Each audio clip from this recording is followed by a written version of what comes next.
día de la semana, después de su muerte.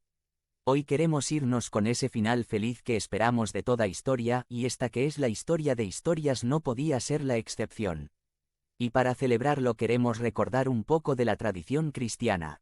Hay una manera tradicional de celebrar la resurrección de Cristo que consiste en que el líder dice: "El Señor ha resucitado", y la congregación responde: "Verdaderamente ha resucitado".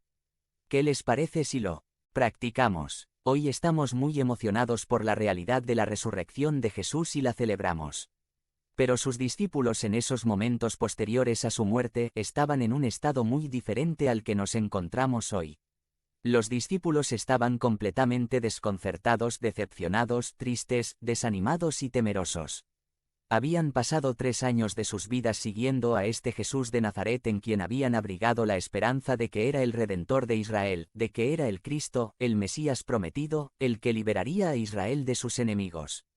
¿Te imaginas? Hacía 3 días que habían enterrado todas sus esperanzas, habían enterrado 3 largos años de sus vidas habiéndolas invertido en lo que se visualizaba como un decepcionante fraude más. Con razón se encontraban en ese estado de ánimo, porque ellos lógicamente habían concluido en esta verdad: un Cristo muerto para nada sirve. Así es, de nada servían las experiencias tan emocionantes que habían pasado, los portentos que habían presenciado, las enseñanzas maravillosas que habían escuchado. Si Jesucristo estaba en ese sepulcro, todo había sido una decepcionante e indeseable farsa. Un Cristo muerto para nada sirve. Y el Evangelio de Marcos en sus últimos capítulos nos muestra que los seguidores de Jesús dieron los pasos necesarios después de su muerte para honrar a Jesús fallecido. El tono es sombrío, es de tristeza y silencio. Ese silencio reflexivo con el que nos deja la muerte de alguien que amamos. Marcos 15, 42-43 nos dice: José de Arimatea, miembro distinguidos del consejo y que también esperaba el reino de Dios, se atrevió a presentarse ante Pilato para pedirle el cuerpo de Jesús. Este José de Arimatea era miembro del Consejo de Ancianos, el consejo que había condenado a Jesús días antes, pero al parecer él sí había creído en el mensaje de Cristo, pues como dice el texto, se atrevió a pedir a Pilato el cuerpo de Jesús que estaba colgado aún en la cruz. Sin duda, esto era un acto valiente, pues se delataba como simpatizante de Jesús ante sus compañeros del consejo. Este hombre, en un sentido, fue más valiente que Pedro, que había dicho que iría hasta la muerte de ser necesario por causa de Cristo, pero lo negó 3 veces al verse delatado por una jovencita como seguidor de Jesús. Pilato concedió la petición de José, el cual, nos dice el Evangelio de Marcos 15, 46-47, bajó el cuerpo, lo envolvió en una sábana que había comprado, y lo puso en un sepulcro cavado en la roca. Luego hizo rodar una piedra a la entrada del sepulcro. María Magdalena y María la madre de José vieron dónde lo pusieron. Este hombre era una persona de recursos, y puso el cuerpo de Jesús en un lugar especial, en una cueva cavada en la piedra, y le pusieron una puerta de piedra para sellar la entrada. Y luego se menciona a unas mujeres. No es la primera vez que vemos esos nombres, estas Marías ya las habíamos vista en escena, justamente al momento de la crucifixión. Eran varias mujeres, no solo las mencionadas por nombre, que estuvieron en el momento justo en que Cristo murió en la cruz. Habían sido testigos de su muerte, ahora eran testigos de su sepultura. Y los discípulos, escondidos bien, gracias. Nuevamente, estas mujeres fueron más valientes que los discípulos, pues ellas sí estuvieron en el momento de su crucifixión y luego en el momento de su entierro. Y como veremos a continuación, también fueron testigos de la resurrección. El capítulo 16 de Marcos inicia nuevamente con estas mujeres allá en los versículos 1-2. Cuando pasó el sábado, María Magdalena, María la madre de Jacobo, y Salomé compraron especias aromáticas para ir a ungir el cuerpo de Jesús. Muy de mañana el primer día de la semana, apenas salido el sol, se dirigieron al sepulcro. Estas mismas mujeres que estuvieron en la crucifixión, en el entierro, ahora iban camino al sepulcro para cumplir rituales funerarios y tenían una sola preocupación: ¿quién les ayudaría a remover la piedra de la entrada? Por lo visto era una piedra muy pesada. Como podemos ver, todos estaban actuando como se actuaría ante un Jesús muerto, el cual va a permanecer así.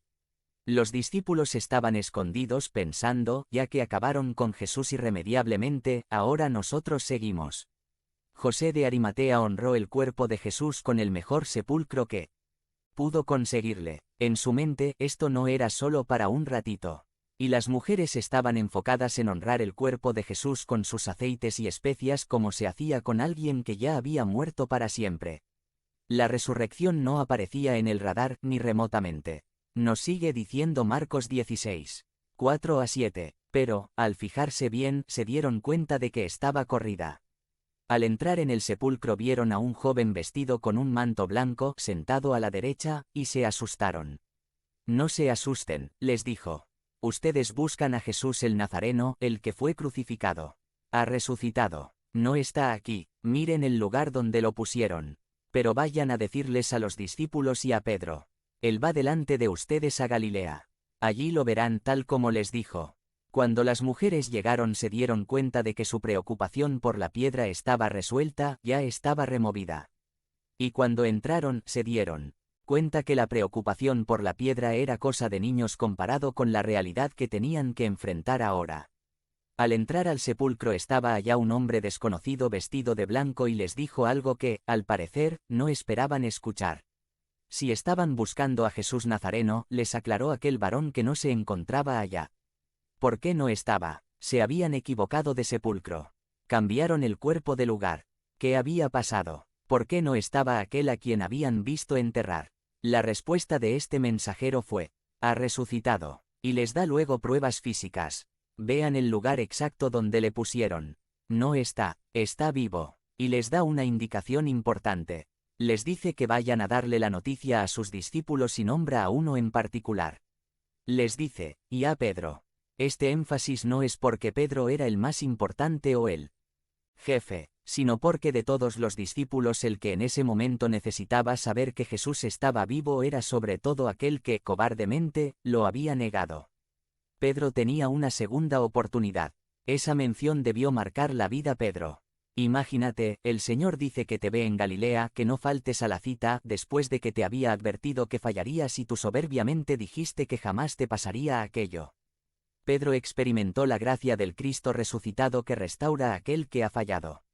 El Evangelio de Lucas, en su reporte de este mismo evento, lo plantea así en Lucas 24. 5-7. ¿Por qué buscan ustedes entre los muertos al que vive? No está aquí, ha resucitado. Recuerden lo que les dijo cuando todavía estaba con ustedes en Galilea. El Hijo del Hombre tiene que ser entregado en manos de hombres pecadores y ser crucificado, pero al tercer día resucitará.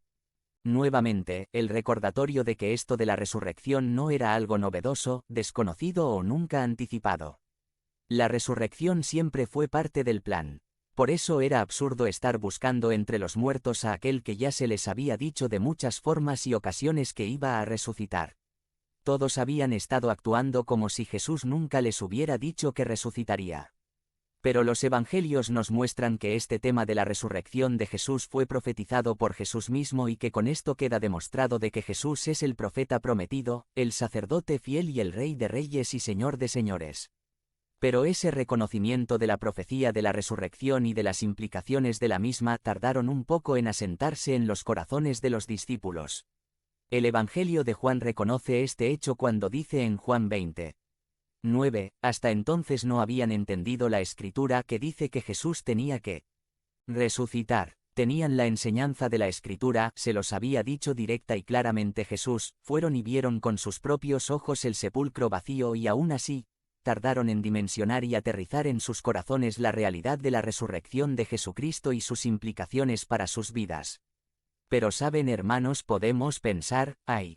Esos discípulos, ¡qué barbaridad! Como no prestaron atención a las palabras de Jesús, como no pusieron más atención a la Escritura, como no estuvieron más abiertos a las evidencias contundentes de su resurrección. ¡Qué personas tan distraídas y tan incrédulas eran! Pero la verdad, nosotros no somos tan diferentes. Tenemos el testimonio de la Escritura también, tenemos el testimonio de los que vieron a Jesús resucitado, tenemos el testimonio del Espíritu Santo en nuestras vidas que fue enviado porque Jesucristo ascendió al cielo después de su resurrección y aún así, seguimos como los discípulos sin entender la realidad y las implicaciones de la resurrección de Cristo. Seguimos a veces viviendo como si Jesús no estuviera vivo. Como si Jesús solo hubiera muerto en la cruz, pero lo dejamos allá en la cruz. Mis hermanos, Jesús no se quedó en la cruz, sino está vivo. Es real, es el Señor, es el Rey, Él tiene toda autoridad en el cielo y la tierra. Jesús no está muerto, sino ha resucitado. Verdaderamente ha resucitado. Puesto que Cristo resucitó al tercer día y Él es Señor, tiene todo el sentido del mundo seguir el consejo del Evangelio. Tiene todo el sentido del mundo perdonar al que me hace mal. Tiene todo el sentido del mundo amar a mi esposa como Cristo amó a la Iglesia. Tiene todo el sentido del mundo vivir bajo autoridad. Tiene todo el sentido del mundo poner a los demás antes que yo. Tiene todo el sentido del mundo ser íntegro, paciente, perseverante en las cosas que traen gloria a Dios. Tiene todo el sentido del mundo guardar mi corazón para no pecar contra Dios. En fin, la resurrección de Cristo le da sentido a mi vida sobre esta tierra bajo el señorío del Cristo vivo. La resurrección de Jesús confirma que su obra de redención fue recibida por el Padre.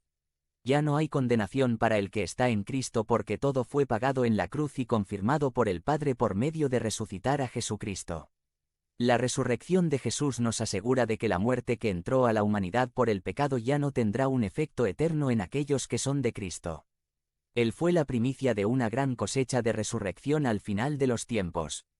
La resurrección de Jesús nos asegura que ni la muerte puede separarnos del amor de Dios, porque Cristo es la resurrección y la vida y aquel que cree en Él, aunque esté muerto vivirá. Como los discípulos, nosotros también debemos seguir creciendo y viviendo en las realidades que se derivan del hecho de que Jesús se levantó de entre los muertos al tercer día. Este día celebramos y nos gozamos porque Jesucristo, después de haber vivido, sufrido y muerto en nuestro lugar, muy temprano el primer día de la semana, la roca que cerraba el sepulcro de Cristo fue removida de su lugar por el poder de Dios y Jesucristo resucitó como las primicias de una cosecha completa de resurrección que aguarda al final de los tiempos para todos aquellos que viven y creen en Él, quien es la resurrección y la vida. Nuestra historia sí tiene un final feliz. Este es nuestro consuelo en la vida y la muerte, que el Señor Jesucristo resucitó y porque Él culminó su obra de redención, todos los que viven y mueren en Él serán también resucitados para vida eterna y abundante en Dios. Por eso si has sentido en tu vida el flagelo de la muerte, si has sentido en tu pecho su espina venenosa que oprime tu vida y te desanima a seguir adelante, recuerda que hubo alguien que luchó con la muerte y la venció y Él es la resurrección y la vida. Si has visto partir a personas que amabas y la muerte te ha dejado con un sentido de derrota, recuerda que es un enemigo vencido porque Jesús se levantó de entre los muertos al tercer día. Si vives con temor o angustia por tu propia muerte, pon tu fe en el Señor Jesús, quien es la vida y la resurrección, pues su promesa es que el que cree en Él, aunque esté muerto, vivirá. Hoy y cada domingo celebramos ese evento histórico, central en el Evangelio, que atestiguaron aquellas mujeres en la mañana del primer día de la semana cuando el ángel les dijo: ¿Por qué buscan entre los muertos al que vive? No está aquí, pues ha resucitado. Porque, hermanos, el Señor ha resucitado y verdaderamente ha resucitado. Y a Él sea la gloria. Conviértete en miembro del canal y sé un instrumento de la palabra de Dios. No dejes pasar esta oportunidad de impactar vidas. Haz clic en el enlace de la descripción ahora y ayúdanos a difundir la palabra de Dios. Viernes de Crucifixión. By Wilbur Madera Rivas. Sumari. La cruz no fue un fracaso. Fue el cumplimiento exacto de un plan de redención divinamente orquestado. Cuando hablamos de Jesucristo es imposible hacer a un lado lo que recordamos esta tarde. Podemos hablar de sus enseñanzas y milagros por mucho tiempo, pero tarde o temprano tendremos que hablar de su crucifixión. De hecho, Cristo es representado en nuestro lenguaje simbólico con una cruz. La muerte de Jesucristo es un punto central en el mensaje que su Iglesia ha predicado desde el principio. Si no incluye la muerte de Cristo como un punto central, entonces no sería el mensaje auténtico del Evangelio. El apóstol Pablo, resumiendo el mensaje del Evangelio en sus frases esenciales, lo expresa así en 1 Corintios 15. 3-4, porque ante todo les transmití a ustedes lo que yo mismo recibí, que Cristo murió por nuestros pecados según las Escrituras, 4 que fue sepultado, que resucitó al tercer día según las Escrituras. La muerte y la resurrección de Cristo son puntos esenciales e indispensables en el mensaje del Evangelio puro. Así que hoy, al considerar la muerte de Cristo y los eventos que la rodearon, estamos resaltando algo que es de vital importancia para todo discípulo de Cristo. Y como sabemos, estamos considerando el recuento de los hechos desde el reporte que nos da el Evangelio de Marcos.